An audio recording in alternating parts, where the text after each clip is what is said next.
Here we are at Rothamsted Research in the UK, a plant research institute that's not only home to the longest continuously running agronomic experiments in the world, but also a leader in cutting-edge, modern plant genetic engineering research.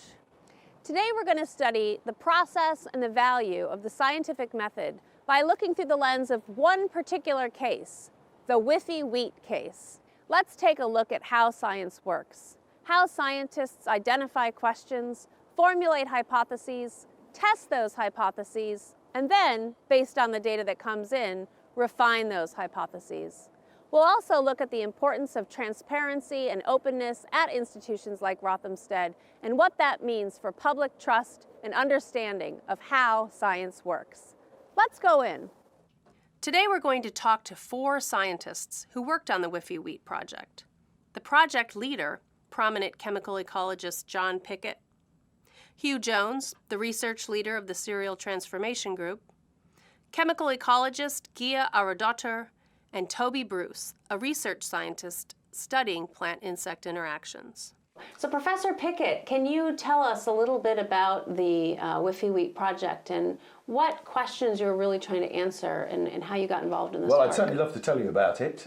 We've been thinking about this project since the early 80s. In fact, I published a paper in 1984 saying that one day we would be able to use genetic modification of plants to produce crops with chemicals in them. And one of the chemicals I chose was the aphid alarm pheromone. This is a pheromone that aphids, small insect pests, use to warn of danger, and so when they smell it they scuttle off the plant. These aphids carry viruses to plants, and so we have to control them, and we do so by using a number of fairly broad spectrum eradicant pesticides. These are chemicals that actually are designed to kill aphids and not us. They're very good at it, but we usually see resistance developing. And so we feel that some of these softer approaches, like the aphid alarm pheromone, could replace insecticides for the most part. Fundamentally, aphids are pests of wheat. And what they do is they suck the sap out of wheat, and they can also transmit viruses, just like mosquitoes. Farmers can use up to 40% of their yield because of this virus.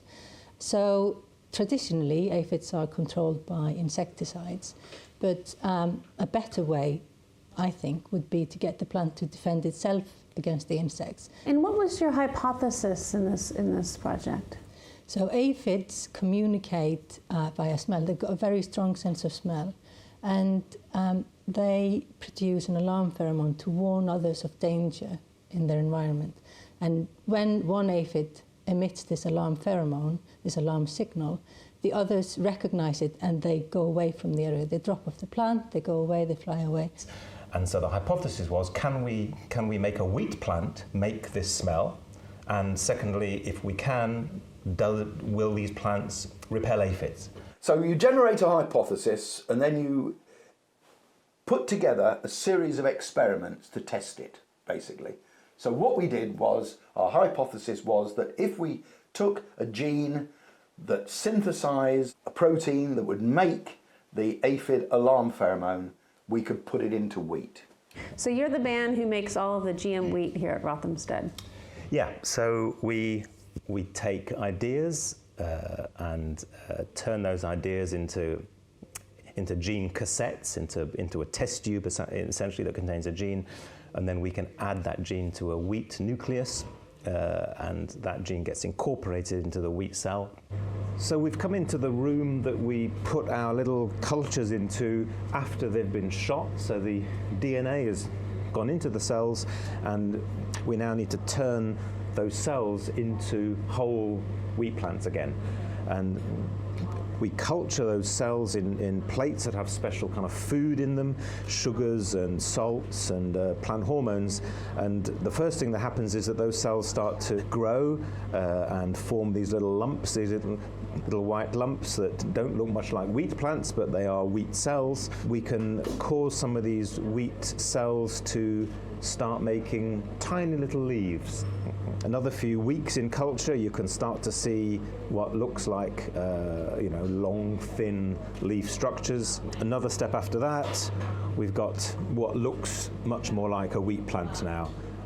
It's starting to grow erect, and it's got several shoots, and if we then transfer this into soil, it'll form a normal wheat plant. That gene gets incorporated into the wheat cell, into the other 90-odd thousand genes that a wheat plant has. It's now got 90-odd thousand and one, the one that we've added. So we analyse the plant, we analyse if it's in the plant, and we analyse the air above the plant, because that's where the aphid is going to be.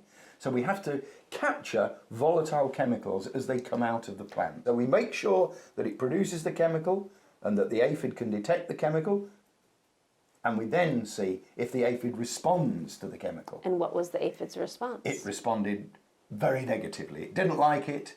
It moved away from where we had the wheat-derived alarm pheromone. The ultimate aim would be to have these crops grown in the field. We wanted to test the idea that that effect still occurred in the field. So we applied for a license to carry out a field experiment. The field environment is very different from the lab. In the lab, you have everything is controlled, the temperature is controlled, the light is controlled, the humidity is controlled. But then when you go out in the field, you've got the wind, you've got the rain, you've got everything else, all of the other insects, birds, everything else that's in the environment. And that's something that we have to do in all of our projects. You test something in the lab and then you take it out to the field and you see if it works on a larger scale. So we were now set, really, to do the ultimate test, which is to go into the field.